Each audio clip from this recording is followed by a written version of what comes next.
Donc merci à tous de participer là ce matin pour ce dernier jour de la semaine qui est encore un peu ensoleillé à Paris en tout cas. Euh, je pense que ouais, à Dijon ou à Perpignan vous avez peut-être plus de soleil. Je sais pas. En tout cas, nous on a eu un très beau temps cette semaine et là c'est en train de se dégrader pour le week-end forcément. Donc petit slide pour commencer ce webinaire. Histoire de vous présenter un peu le contexte et en fait la stratégie de Cater International. En réalité, l'objectif, c'est de fournir à nos clients qui utilisent aujourd'hui Caseware Working Papers, donc la solution historique, entre guillemets, de bénéficier des fonctionnalités du cloud et de la puissance des serveurs du cloud. Donc, entre guillemets, on dirait que on souhaite que vous utilisiez le meilleur des deux mondes. Et donc, la stratégie, c'est justement donc de développer la version hybride. Donc, a priori, je pense que si vous êtes là ce matin, c'est que vous interrogez pour passer sur la version hybride, ou alors vous avez déjà fait le pas et donc vous interrogez sur les petites fonctionnalités qui peut-être sont nouvelles pour vous. Donc voici un petit schéma où on a en fait effectivement Caseware Cloud au centre. Et vous pouvez donc constater effectivement qu'on a connecté différents éléments, différents logiciels, différentes applications à ce fameux cloud pour que ça crée en fait un écosystème et que chaque information saisie, chaque élément renseigné puisse se déverser dans l'un et l'autre grâce à ce système centralisé qui va recueillir toutes les données. Donc là, on a sur la gauche les produits PC que vous avez donc installés sur vos ordinateurs puisque vous êtes client de Caseware. Et donc, on a chacun des produits disponibles uniquement sur PC, donc le connecteur pour la partie Excel, Audit France, Benchmark et Reporting, qui sont des modules complémentaires sur le modèle Audit France, enfin les modèles d'audit en tout cas. Et vous avez ensuite en haut et vers la droite là, différentes applications qu'on peut activer sur votre cloud et qui ont différentes fonctionnalités spécifiques, mais l'objectif étant de vous aider à optimiser en fait vos missions d'audit, en sachant que une petite particularité quand même pour ces deux ici, là, je ne sais pas si vous voyez mon curseur, mais donc Connector Cloud et Audit France Cloud, qui en fait sont, on va dire, le futur de Working Papers Audit France qu'on est en train de lancer, puisque l'objectif c'est qu'à terme, bien sûr, on soit sur une version full web. Voilà, mais donc Requête vous permet de faire la collaboration avec vos clients et donc récupérer des documents des clients et faire le suivi, l'historique des documents qui ont été reçus, relancés, etc. Sherlock va aller vous permettre de récupérer des visuels des données de vos dossiers en transverse pour piloter en fait, pour pouvoir utiliser les données en tant que pilotage du cabinet. Enfin, avoir une information transverse et même d'ailleurs de validation de la qualité et de la compliance donc des dossiers, est-ce qu'ils ont bien été remplis. Ensuite, Analytics IA pour faire de l'analyse de données, comme son nom l'indique, voilà, avec des tests d'intelligence artificielle qui sont inclus. Et donc, en fait, le gros atout d'avoir un outil d'analyse de données dans le cloud, c'est que vous bénéficiez bien sûr de la puissance des serveurs cloud qui vont mouliner très rapidement un certain nombre de lignes dans vos FEC ou dans les grands livres qui sont assez gros. Donc voilà, Audit France et Connector Cloud, c'est bon. Et Accomplish, qui lui va vous permettre de gérer le déroulement des missions. Donc on a un aperçu en fait des échéances, des différentes tâches affectées aux différents collaborateurs, et on peut en fait par des systèmes très intuitifs, je pourrais vous faire une petite démo tout à l'heure, déplacer des petites échéances, les donner, les affecter à d'autres collaborateurs, etc. Et enfin, un système de gestion des temps, Time. Voilà. Hop, voilà l'écosystème Caseware Cloud. Ensuite, les fonctionnalités clés. Donc, je vais aller peut-être plus rapidement sur les autres slides. La collaboration. Donc, ça, je pense que vous l'avez compris. Mais on va non seulement permettre de synchroniser les travaux en interne avec les collaborateurs, mais on va aussi vous permettre d'utiliser un système de collaboration avec vos clients. Et donc, via cette plateforme sécurisée, vous pourrez du coup gérer tous les documents que le client doit vous fournir pour que vous puissiez réaliser votre mission d'audit. Et derrière, les récupérer dans vos dossiers et valider que c'est la bonne version, etc., etc. Portail client, donc là, c'est des accès bien sécurisés et qui permettent de faire les échanges. Management de la mission, donc l'analyse des tableaux de bord, donc ça, on pourra le voir ensemble, notamment avec Accomplish. Gestion des fichiers, donc là, bien entendu, toute la partie archivage, sauvegarde, etc. Vu que c'est dans les serveurs cloud, c'est donc géré au niveau du cloud. Et ensuite, temps et application de facturation, donc ça, c'est la partie time.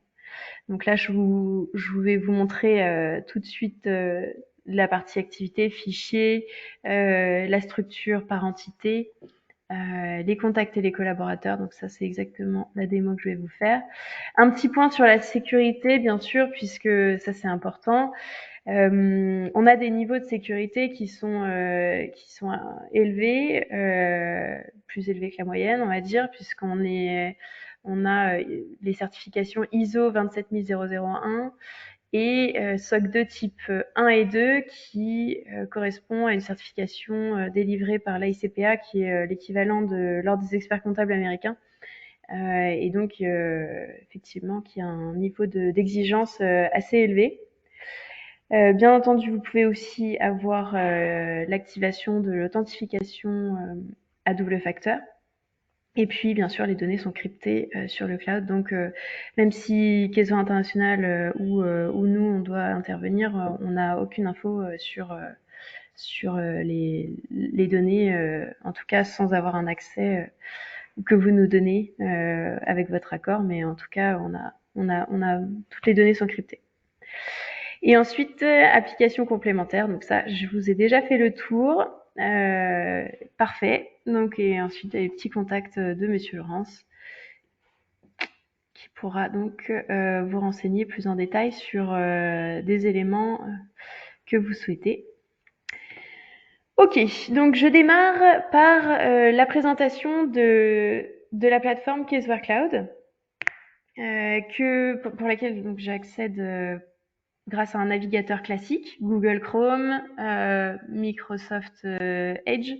Ce sont les deux navigateurs qu'on recommande, qu'on préconise pour l'utilisation si jamais.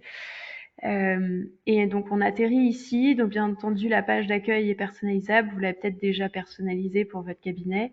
C'est important d'avoir modifié ces choses-là, parce qu'après, même pour ce qui est des mailings ou des petites newsletters ou des petites notifications, pardon, que le client reçoit dans le cadre des requêtes ou des envois de fichiers, le logo apparaît également. Donc ça lui permettra de voir tout de suite que c'est un mail qui est envoyé par votre cabinet. Voilà, donc là je rentre mon adresse professionnelle, l'adresse du cabinet, et donc j'atterris sur cette interface avec donc sur la gauche un menu qui me donne accès à toutes les applications et la partie fichier, activité, entité et puis collaborateurs et contacts qu'on pourra voir ensemble, qui sont des choses à paramétrer en priorité lorsque vous démarrez sur le cloud. Et puis sur la droite, vous avez accès à votre profil et puis une partie ici clavardage, donc c'est un chat dans lequel on visualise toutes les personnes, tous les collaborateurs, excusez-moi, les collaborateurs et non pas les contacts, hein, qui sont connectés et avec qui vous pouvez chatter sur ce système central du cabinet. Donc simplement un petit mot sur les entités qui correspondent en fait à vos clients et qui sont à créer dès le démarrage de l'utilisation pour en fait structurer les partages et la gestion de la sécurité des éléments que vous allez ajouter sur ce cloud. puisque bien entendu, vous voulez pas mélanger les éléments par dossier, quoi. Donc, l'idéal, c'est vraiment d'aller structurer ça au tout démarrage. Donc, vous pouvez créer, bien sûr, manuellement en faisant nouveau par ici, ou alors en important par le biais d'un fichier CSV. Vous pouvez importer vos clients pour démarrer. Et ensuite, dans chacune des entités, on a plusieurs infos qui peuvent être renseignées, à savoir donc un historique, les adresses, les codes activités, les contacts qui peuvent être ajoutés. Donc ça correspond encore une fois à vos contacts clients. Les différentes discussions que vous auriez pu avoir sur le dossier, puisqu'on va pouvoir gérer des activités, donc des tâches, des fichiers dématérialisés et puis toutes les missions qui auraient pu être créées sur cette entité-là. Ça peut vous aider en fait à avoir un genre de CRM pour le cabinet où on centralise dans un même endroit toutes les infos du client. Ensuite, une fois que vos entités sont créées, le deuxième point important avant d'aller sur les fichiers, c'est les collaborateurs, bien sûr, puisqu'il faut donner accès à tous les collaborateurs du cabinet qui ont besoin d'accéder au dossier d'audit et qui font de l'audit. Donc là, vous avez la possibilité, pareil, d'importer ou d'ajouter manuellement. Voilà. Et puis les contacts. Donc on fait la distinction donc pour la création des contacts clients qui seront affectés aux différentes entités auxquelles ils correspondent. Vous voyez, à chaque fois, on voit l'entité auquel ils sont affectés. Ok. Hop. Un petit mot sur les activités. Donc là, je suis bien positionnée, vous voyez, sur Newco SAS. Donc c'est l'entité sur laquelle je souhaite voir les différentes activités. Mais après, si je veux naviguer sur une autre, hop, Testing Company, là, j'ai le fil des événements qui s'est passé sur cette entité-là. Et donc, je peux créer une discussion, une tâche. Je peux demander un fichier à un client par ce biais-là. Donc là, peux-tu ajouter les éléments dans le dossier, blablabla. Et ensuite, vous pouvez retrouver du coup les collaborateurs qui sont affectés en fait à cette entité. On peut rajouter une pièce ou un fichier que je peux aller télécharger ou alors une mission en lien qui a été créée en amont. Hop. Et donc j'en profite pour parler des fichiers ici qui correspond en fait à cette partie de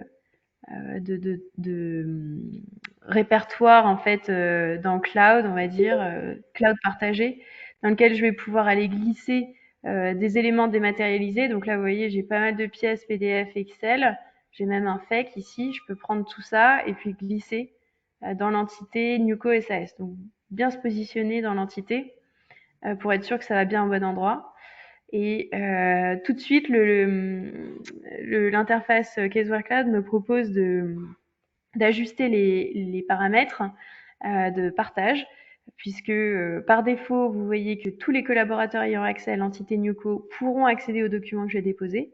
Mais je peux changer ça en disant je souhaite que ça soit spécifique. Par exemple, des données de paye, par exemple, vous voulez que ça soit accessible uniquement à quelques personnes. Vous pouvez tout à fait le définir ici. Et ensuite, accès aux contacts. Donc, par défaut, les contacts qui peuvent accéder à Newco SAS, donc vos clients, ne peuvent pas accéder à ces éléments.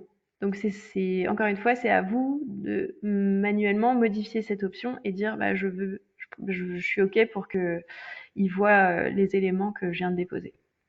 Hop, et voilà. Et vous voyez, du coup, il lance le chargement dans l'entité Newco. Et du coup, tous les éléments que j'avais sur mon ordinateur seront accessibles pour tous les collaborateurs à tout moment. Donc moi, si je suis absente, tout le monde pourrait accéder. Donc c'est vrai que c'est un réflexe, si vous avez le cloud, qui est bon à avoir, c'est de se dire je ne garde rien. Mais ça, je crois que vous l'avez déjà, ce réflexe. Je crois que la plupart des cabinets ont déjà des OneDrive ou tous leurs posts sont synchro. Bon, après, bien entendu, il y a des zones de partage qui sont propres à chacun des collaborateurs auxquelles vous pouvez pas accéder si l'un d'entre eux est absent, est malade ou quoi. Mais en tout cas, c'est vrai que c'est une sécurité de se dire que les documents clients, au lieu d'être uniquement sur la messagerie d'un collaborateur, là, on préfère qu'ils soient directement glissés par réflexe dans la plateforme, ou alors on a demandé au client de glisser lui-même la pièce sur le cloud, et ça, je pourrais vous montrer par le biais de requêtes, ça se fait très bien. Voilà, voilà. Donc ça, c'était pour démarrer sur la présentation de la plateforme. Avant d'aller dans les applications plus dans le détail, j'ai quand même envie de vous montrer, donc là, ouais, le temps passe en plus, le, la connexion avec Working Papers. Donc comment se fait ce lien entre le cloud et le logiciel qui est installé sur votre ordinateur. Euh, et, et quelles sont les applications et quelles sont les fonctionnalités qu'on peut utiliser dès lors qu'on a activé le cloud sur Caseware Working Papers, donc les avantages, on va dire. Donc là, je lance Caseware Working Papers. Donc ça, alors du coup, vous n'êtes pas perdu. Là, vous retrouvez votre système. Je vais aller dans les options, fichier options, Caseware Cloud, ici, et je vais cocher intégrer à Caseware Cloud. Et là, pour le coup, alors vous voyez, moi j'ai différentes adresses. Mais vous, donc, si jamais vous avez une adresse propre au cabinet, il faudra bien aller récupérer l'adresse qui doit être donc fr.casewarecloud.com/ et ensuite le nom de votre cabinet. Et du coup, vous aurez, une fois que vous cliquez sur OK, la petite fenêtre qui vous demande de vous authentifier. Je vais y arriver. Hop. Donc là, je vais taper mes logins. Parfait. Et du coup, quand je vais dans la partie SmartSync Server, là, vous voyez, c'est ultra rapide. Il me sort tout de suite les fichiers qui sont disponibles. Je dis c'est rapide pour ceux qui ont connu SmartSync Server au cabinet. Ça mettait peut-être plus de temps à se connecter au serveur la première fois pour générer toute la liste. Après, j'ai pas beaucoup de dossiers à générer. C'est vrai que ça peut être aussi une raison. Mais donc, j'ai un fichier qui est déjà connecté, que je vais vous montrer. Voilà, celui-là. Webinaire 11-03-2022. Donc, je double-clique. On ne change pas les habitudes comme avant. C'est un SmartSync Server, mais dans le cloud. Et là, donc, je vais ouvrir mon petit fichier qui est déjà synchronisé sur le cloud. Je vais préciser quand même, hein, mais c'est encore une fois, ça n'a pas changé vos habitudes beaucoup. La question de la publication, c'est vrai que j'avais publié avant le webinaire ce dossier au cloud, mais tout simplement, hein, si jamais vous avez créé un dossier sur votre ordinateur et que vous souhaitez le publier, une fois qu'il est créé, vous allez dans l'onglet cloud et puis vous cliquez sur publier. Là, il n'y a plus le bouton qui est disponible puisque le dossier est déjà publié, mais voilà, c'est effectivement quelque chose à ne pas oublier. Donc, en bas à droite, je vois que je suis en ligne. Je suis en ligne effectivement avec le fichier maître qui est présent sur le cloud Caseware. Et là, je retrouve bien l'adresse de mon cloud. Tac. Et je vais donc visualiser les petites différences. Ah, alors, j'ai un truc qui me... Vu que je viens de connecter le cloud, j'ai pas mon petit bouton cloud là qui apparaît en fait. Alors, attendez, je vais faire la manip rapidement. Je vais fermer Caseware. En fait, il faut fermer Caseware et le rouvrir pour faire apparaître ce petit bouton cloud en plus qui me donnera accès à mon cloud directement.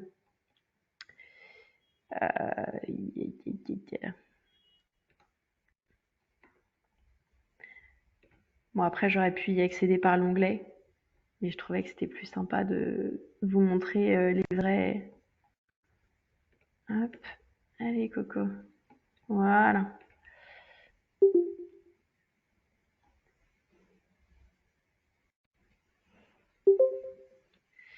Tac. Webinaire.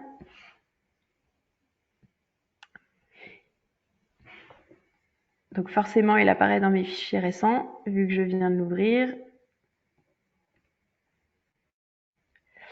Et donc, je pourrais vous montrer ce fameux bouton Cloud qui me permet d'accéder à l'interface d'accueil du cloud du cabinet, qui s'ajoute en fait dans les... Voilà, vous voyez, c'est exactement ce bouton que je voulais vous montrer. Qui s'ajoute en fait dans les boutons de navigation que vous avez l'habitude d'utiliser. Ensuite, on a nos petits boutons qui vont présenter des données de la mission dans l'onglet Cloud, les éléments sur l'entité et les fichiers. Et donc ça va être important de le regarder ensemble. Et puis ensuite, vous avez des boutons qui sont liés aux applications qui sont activées sur votre cloud. Donc là, on arrive sur des applications complémentaires. Requêtes pour ce qui est indiqué ici, queries, pour récupérer des données d'un client envoyées par le biais des requêtes de façon automatique. Donc vous voyez, vous avez un bouton recevoir pour récupérer de façon dynamique tous les documents envoyés, et Analytics pour la partie analyse de données. Vous pouvez en fait envoyer la balance qui est sur votre dossier d'audit, Caseware Working Papers, dans le fichier Analytics IA. Donc là, je vais cliquer sur Fichier, hop, et en même temps, je vais donc scinder l'affichage. Dans Affichage, Vue d'arrimage, vous voyez, vous avez la possibilité du coup de scinder l'affichage, et ça c'est assez pratique, surtout quand on n'a qu'un seul écran en clientèle. Donc là, les petites fonctionnalités qui peuvent vous intéresser, c'est le fait de pouvoir simplement glisser-déposer depuis le cloud dans l'interface dans votre dossier d'audit Working Papers, ou sinon, tout simplement, clic droit, ajouter au gestionnaire de documents. Et là, le logiciel va en plus vous proposer de modifier, si vous le souhaitez, le code, le numéro de référence et le nom. Voilà. Parfait. Ensuite, donc pour la partie requête, je vous montre quand même rapidement. Je clique sur ouvrir pour pouvoir créer un nouveau fichier requête. Et donc, dans les différents modèles de liste de documents nécessaires à l'audit qu'on a créé, vous allez voir, en fait, on a listé un genre de template de tous les documents qui pourraient être nécessaires pour réaliser votre audit par cycle. Donc ça, bien entendu, on a des vidéos, etc., tutoriels. Hein. Donc si vous voulez plus d'infos là-dessus, n'hésitez pas à nous contacter. Vous voyez, tout est classé par cycle, et vous pouvez tout à fait, bien sûr, ajuster cette liste. Donc, rajouter des choses à demander à vos clients ou masquer, masquer les différentes cartes ici, ou même d'ailleurs taper du texte à l'intérieur directement. Et ensuite, une fois que vous avez ajusté, vous pouvez faire envoyer cette petite liste, et là, tout simplement, choisir le nom du contact auquel vous voulez envoyer cette liste de documents dont vous avez besoin pour réaliser votre audit. Et donc là, vous mettez votre petit texte. OK. Du coup, la liste est envoyée. Très importante liste.